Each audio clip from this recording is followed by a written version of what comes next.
리처드 오스만의 The Impossible Fortune.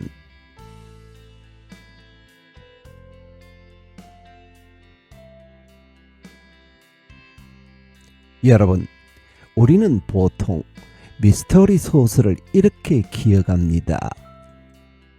범인이 누구였는지, 반전이 얼마나 놀라웠는지. 그런데 The Impossible Fortune을 듣고 나면 이상하게도 사건보다 얼굴이 남습니다. 이름보다는 표정이, 플롯보다는 사람의 태도가 기억에 남습니다. 리처드 오스만은 재미있는 추리를 쓰는 데서 멈추지 않습니다. 그는 묻습니다. 우리는 나이든 인간을 이야기의 중심에 놓을 수 있는가? 이 질문 하나만으로도 이 소설은 이미 동시대적입니다. 고령화 사회, 은퇴 이후의 삶, 쓸모 없어졌다고 느끼는 순간들 속에서 이 소설은 정면으로 말합니다. 이야기는 아직 끝나지 않았다.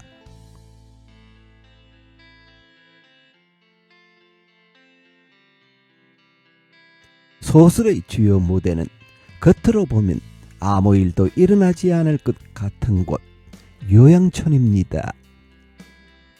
대부분의 소설에서 이런 공간은 퇴장한 인물들이 머무는 배경으로 사용됩니다. 그러나 오스만은 정반대로 씁니다. 이것은 비밀이 축적된 장소이고 인생의 결말이 아니라 요약본이 모인 공간입니다. 인물들 역시 그렇습니다. 이들은 은퇴했지만 무력하지 않습니다. 그들이 가진 것은 젊음이 아니라 기억의 깊이입니다. 누가 거짓말을 할 때 어디서 숨을 고르는지, 사람이 어떤 순간에 스스로를 배신하는지 이미 수없이 보아온 사람들입니다. 여기서 우리는 깨닫습니다. 이 소설의 진짜 무기는 총도 기술도 아닌 시간을 통과한 인간이라는 사실을.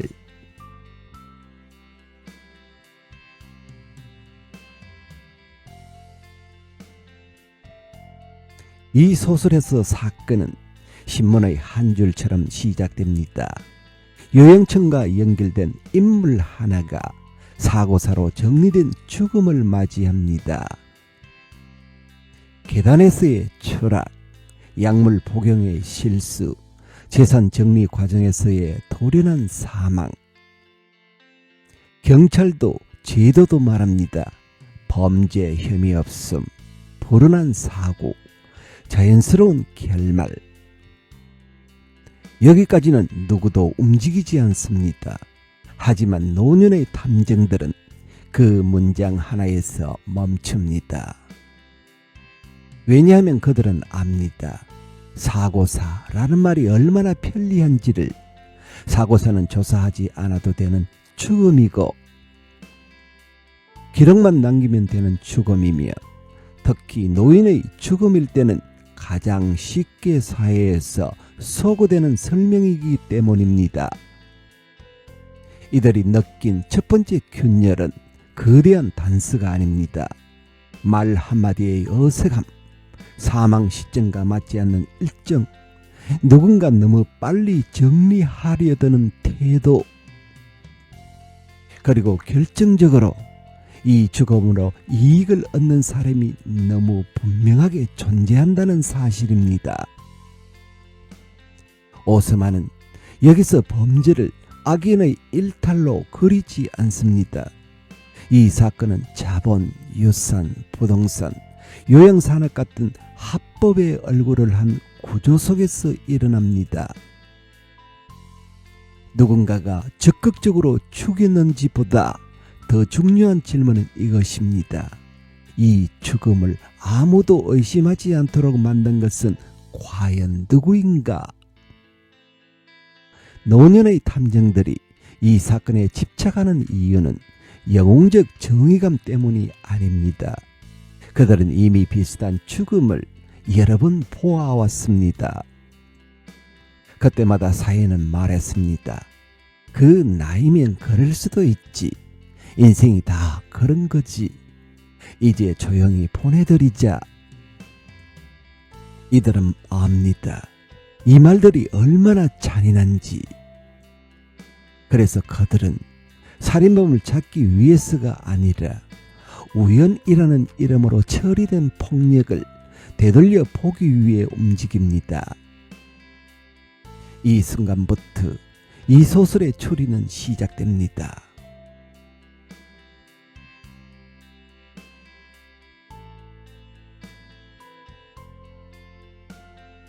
이제 이들은 움직입니다. 그 중에서도 이 장면의 중심에는 엘리자베스가 있습니다. 엘리자베스는 가장 먼저 현장으로 달려가지 않습니다. 그녀는 사건이 끝났다고 선언된 순간을 돌아봅니다. 사망 이후 가장 먼저 정리된 것은 무엇이었는가? 누가 서둘러 결론을 내렸는가? 누가 이쯤이면 됐죠 라는 말을 했는가? 엘리자베스는 그 말을 한 사람의 이름을 조용히 메모합니다. 그 다음 그녀가 하는 일은 질문이 아닙니다. 기억을 불러오는 일입니다. 그녀는 사건과 직접 관련 없어 보이는 사람을 찾아갑니다. 요양원의 관리 직원, 정기적으로 드나들던 간호사, 주말마다 얼굴을 비추던 가족 중 한 명. 엘리자베스는 사망 당일을 묻지 않습니다. 대신 이렇게 말합니다. 그분은 아침에 어떤 사람이었나요? 이 질문은 수사를 방해합니다. 너무 느리고 너무 사적인 질문이기 때문입니다. 하지만 바로 여기서 균열이 생깁니다. 누군가는 사건의 시간표는 정확히 기억하지만 사람의 기분은 기억하지 못합니다. 누군가는 평소와 같았다고 말하지만 그 평소가 어떤 모습이었는지는 설명하지 못합니다. 엘리자베스는 이 침묵을 단서로 취급합니다. 그녀는 말합니다. 사람들은 거짓말을 할 때보다 요약할 때 더 많이 드러나요. 그녀는 기록으로 돌아갑니다. 유언장 초안과 최종본 사이의 단어 하나, 보험 서류의 서명 날짜, 요양원 일정표에서 사라진 20분, 이 모든 것은 단독으로는 아무 의미가 없습니다. 그러나 엘리자베스는 이 조각들을 누가 편해졌는가? 라는 질문 위에 올려놓습니다. 그리고 한 사람의 이름이 계속 남습니다.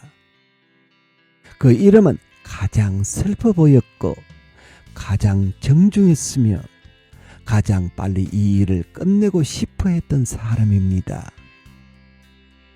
엘리자베스는 그를 몰아붙이지 않습니다. 대신 마지막으로 이런 말을 건넵니다. 당신은 이 사건 이후 잠은 잘 주무시나요? 이 질문에는 법적 효력도 수사적 압박도 없습니다. 그러나 이 질문 앞에서 사람은 자기 자신과 마주하게 됩니다. 이 장면에서 독자는 깨닫습니다. 소설의 추리는 범인을 잡는 기술이 아니라 사람이 스스로 말하게 되는 시간을 기다리는 기술이라는 것을.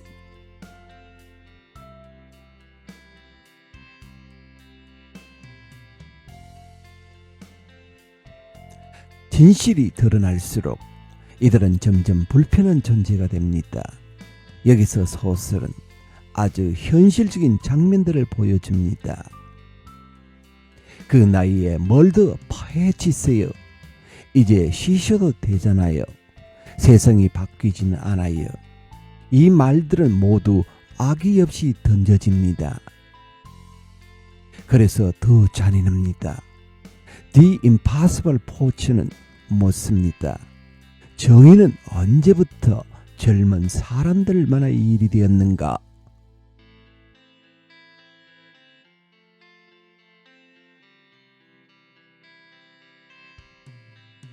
이 소설에서 우정은 감정을 나누는 말이 아닙니다.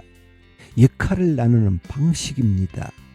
이들은 서로를 위로하는 대신 서로의 취약함을 전제로 행동합니다.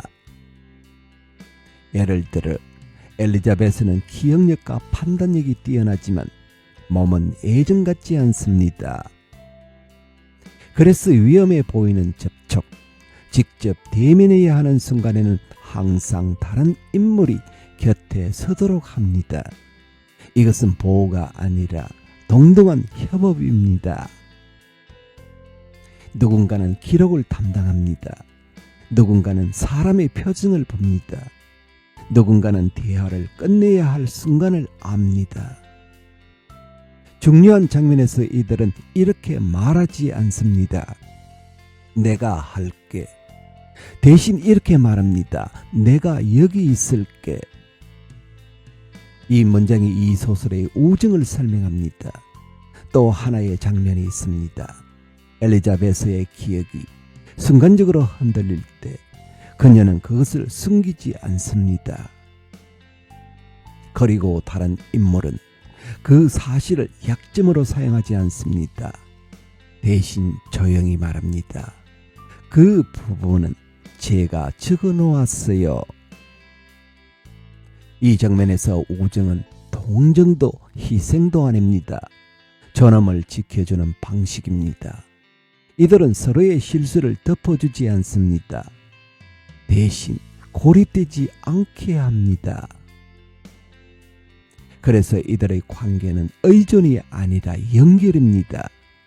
결정적인 순간에도 누군가 혼자 나서지 않습니다. 사실을 말해야 할 때, 불편한 진실을 꺼내야 할 때 항상 둘 이상이 함께 갑니다. 이것이 왜 중요한가? 이 소설에서 가장 위험한 것은 범인이 아니라 고립이기 때문입니다. 사람이 혼자가 되는 순간 그의 말은 쉽게 무시되고 쉽게 지워집니다. 노년의 인물들이 서로 곁에 남는 이유는 단순합니다. 함께 말해야 진실이 남기 때문입니다. 그래서 우리는 이 지점에서 이 소설의 장르를 미스터리가 아니라 우정이라고 부르게 됩니다.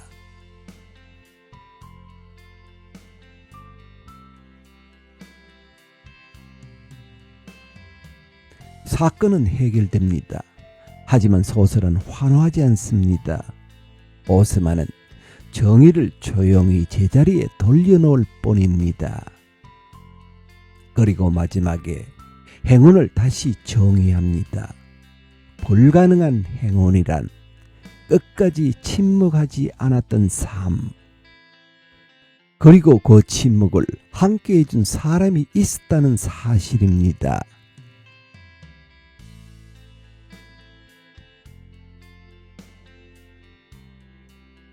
이 소설은 묻습니다. 우리는 늙은이를 얼마나 믿는가? 우리는 느린 목소리를 얼마나 기다리는가? 우리는 누군가의 마지막 싸움에 함께 서줄 수 있는가? The Impossible 포츠는 답을 주지 않습니다. 대신 태도 하나를 남깁니다. 아직 할 말이 있다면 그 인생은 끝난 것이 아니다.